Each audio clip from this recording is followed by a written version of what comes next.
pemirsa Celeb on News Viral. Balik lagi nih buat kalian yang butuh hiburan, mending nonton di sini deh.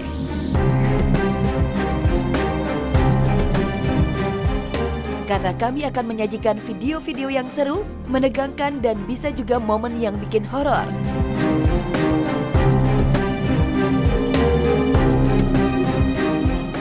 Langsung aja, di mana lagi kalau bukan di Celeb on News Viral? Nggak viral, nggak bakalan terkenal.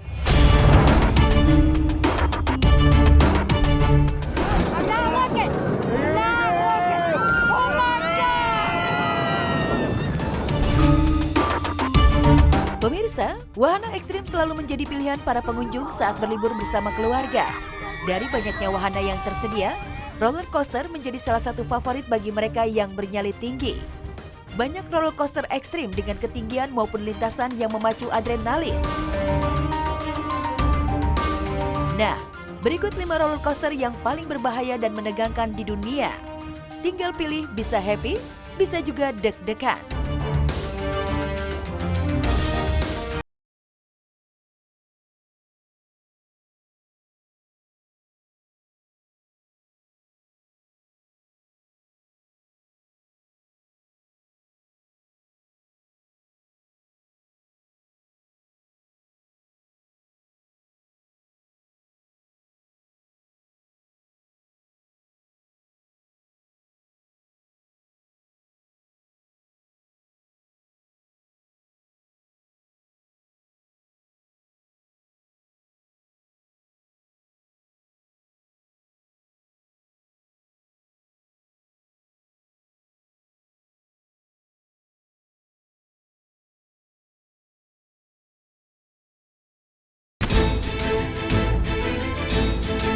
Keempat, wahana King Daka. Tak diragukan lagi kalau wahana roller coaster King Daka sangat berbahaya. Bagaimana tidak, wahana ini dinobatkan sebagai roller coaster tertinggi dan tercepat di dunia.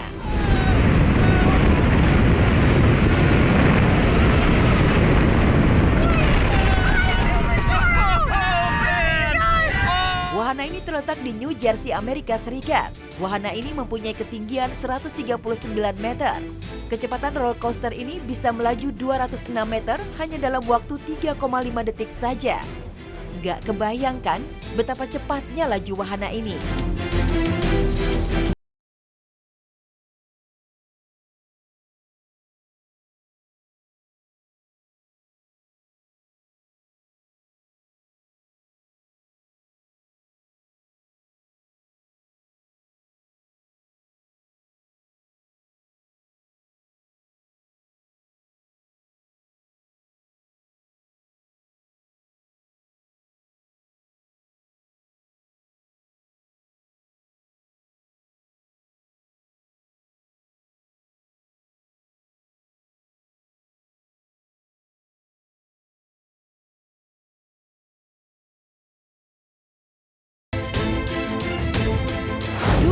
Formula Rossa. Tingkat bahaya wahana berikutnya terletak pada kecepatannya. Nama wahana ini adalah Formula Rossa. Namanya saja sudah seperti ajang balapan. Uniknya didesain seperti mobil balap Ferrari dengan khas warna merahnya. Kecepatannya bisa mencapai 240 km per jam. Okay.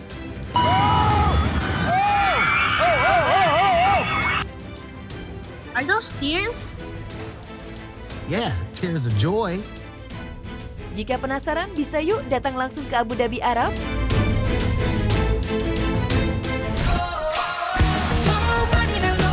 Satu, wahana Takabisha. Takabisha ditujukan untuk para kaum pemberani saja. Terletak di Fujiki Highland, Jepang. Roller coaster ini dinobatkan sebagai roller coaster super curam di dunia oleh Guinness World Record.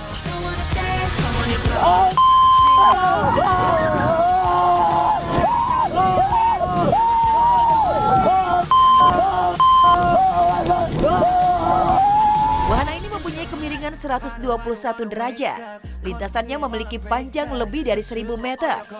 Penumpang juga harus memiliki tinggi di atas 130 meter. Selama duduk di kursinya, tubuh kamu akan dibuat terombang-ambing selama 120 detik tanpa henti. Wah, berani coba nggak nih, Besti?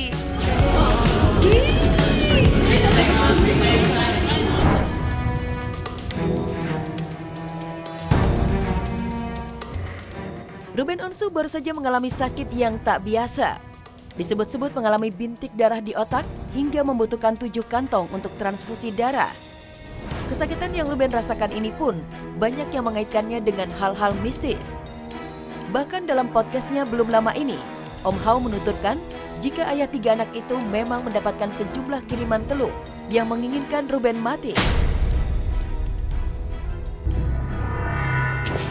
Jadi ada orang lain yang nggak suka, terus kayak ngerekomendasiin pakai cara ini gitu, secara tak kasat mata. Karena kalau kita pakai cara seperti itu, kan nggak tahu mas, yang ngirim siapa, sumbernya dari mana. Karena menggunakan media gaib untuk mengirim sesuatu karena ada dengki itu tadi. Ya karena memang udah banyak yang bilang Om Hao ini ya memang targetnya Ruben harus meninggal.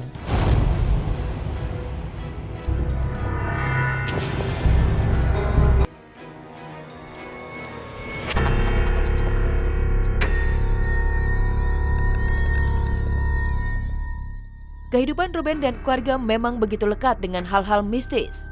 Semalam, tim kami mendapatkan kesempatan bersama Sarwenda, Betran dan juga Jordi. Konon dahulunya villa kosong itu merupakan tempat tinggal seorang dalang yang menganut aliran sesat. Sebelum memulai pertunjukannya, dalang itu wajib berikan persembahan darah ayam. Tetapi sayangnya mujur tak dapat diraih, malang tak dapat ditolak. Persembahan darah yang awalnya lancar dan membuatnya sukses, justru tak lama kemudian beralih dan menggerogoti tubuh sang dalang hingga mengakibatkan meninggal dunia. Seiring berjalannya waktu, ternyata itu bukan bentuk kurban, tapi lebih seperti perjanjian. Jadi penunggu-penunggu dari rumah ternyata suka sama darah hewan.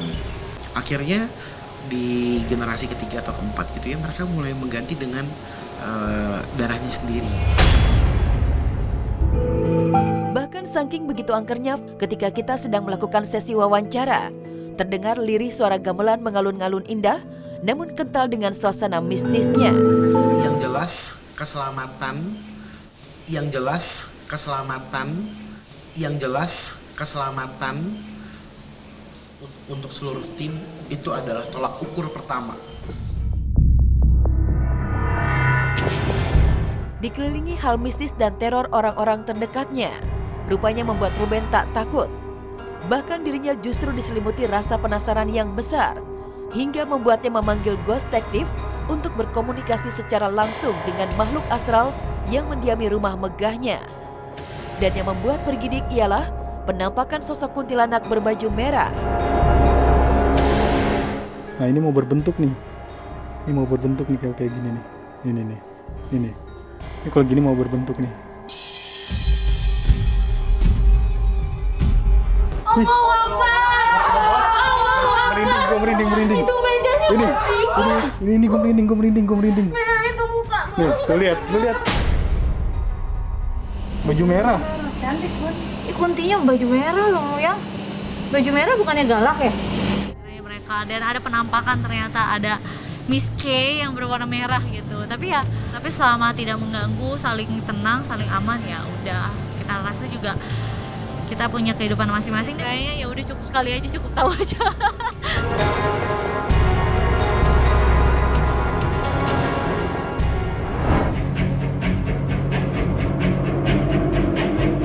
Alam yang sudah tercipta jutaan tahun silam, sejatinya membagikan kejutan dan misteri baru setiap harinya.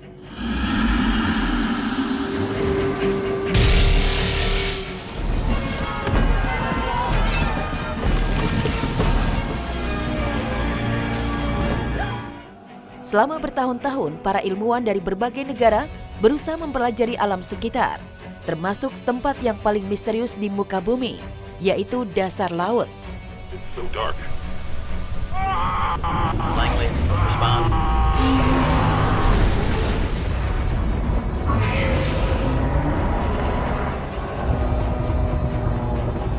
Mother of God. Dari hasil temuan para ilmuwan, dasar laut ternyata tak kalah ramai dan gaduh dengan permukaan bumi. Lewat bantuan hidropons atau mikrofon dasar laut, Ilmuwan dari National Oceanic and Atmospheric Administration (NOAA) menemukan banyak suara asing dan mengerikan di dasar laut yang hingga kini masih belum terpecahkan.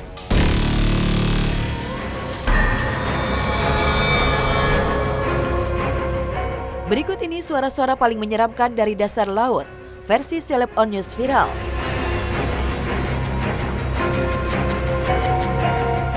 Suara misterius dari dasar laut di perairan Amerika Selatan.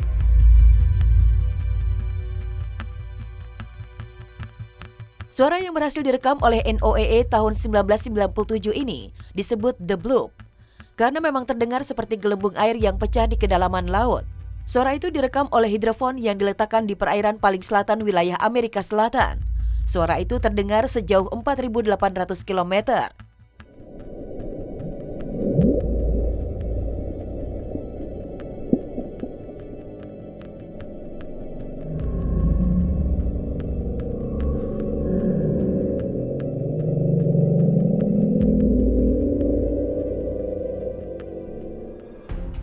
Suara itu terlalu besar untuk ukuran binatang laut. Suara misterius itu disebut-sebut suara monster laut yang dikenal dengan sebutan Cthulhu.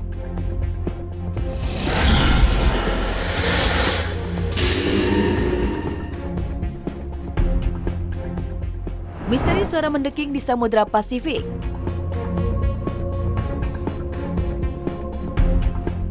Suara yang disebut Julia terekam pada 1 Maret 1999 di kedalaman Laut Pasifik. Suara misterius ini terdengar seperti sesuatu yang mendengking dan bergemuruh.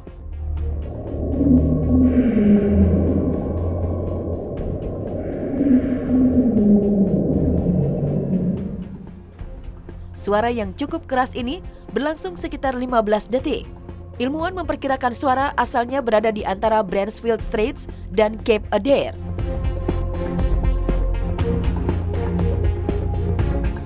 Upsweep, suara seperti lolongan monster di dasar laut.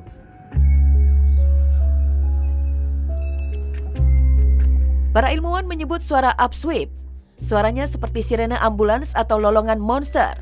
Suara ini selalu terekam oleh hidrofon yang memang diluncurkan setiap tahun sejak 1991.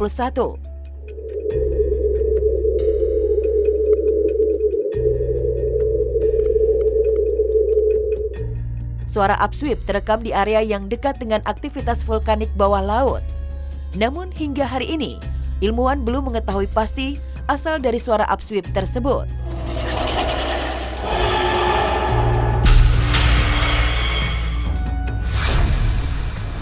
Suara mirip kereta api di Laut Ross Antartika.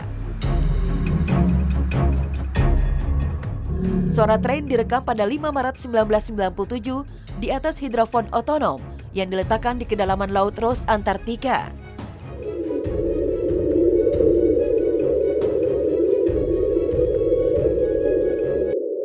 NOAA kembali memprediksi suara itu mungkin berasal dari pecahan gunung es yang tenggelam dan membentur dasar laut.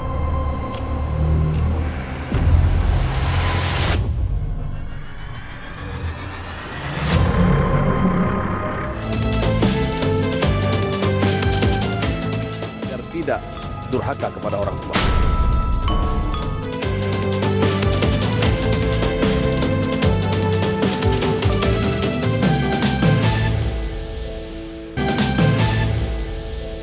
Ini dia Batu Malin Kundang.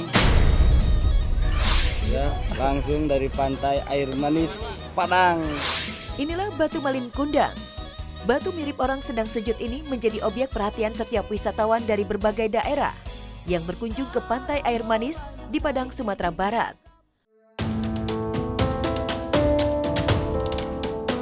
Batu Malin Kundang sudah terkenal sejak dahulu kala, seiring tersiarnya kisah legenda Malin Kundang anak durhaka yang diceritakan turun-temurun oleh para ibu kepada anaknya.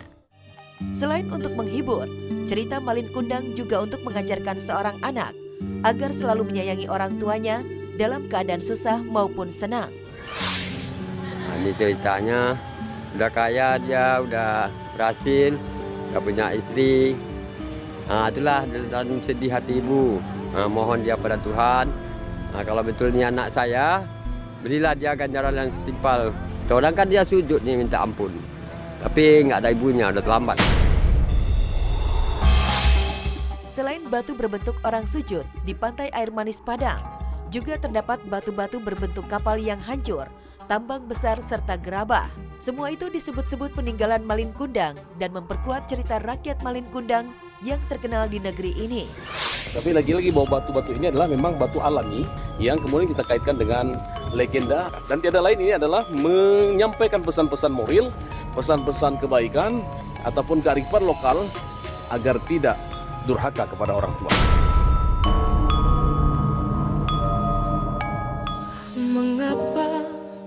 Mengapa terjadi hal Banjir penonton pada hari perdana penayangannya.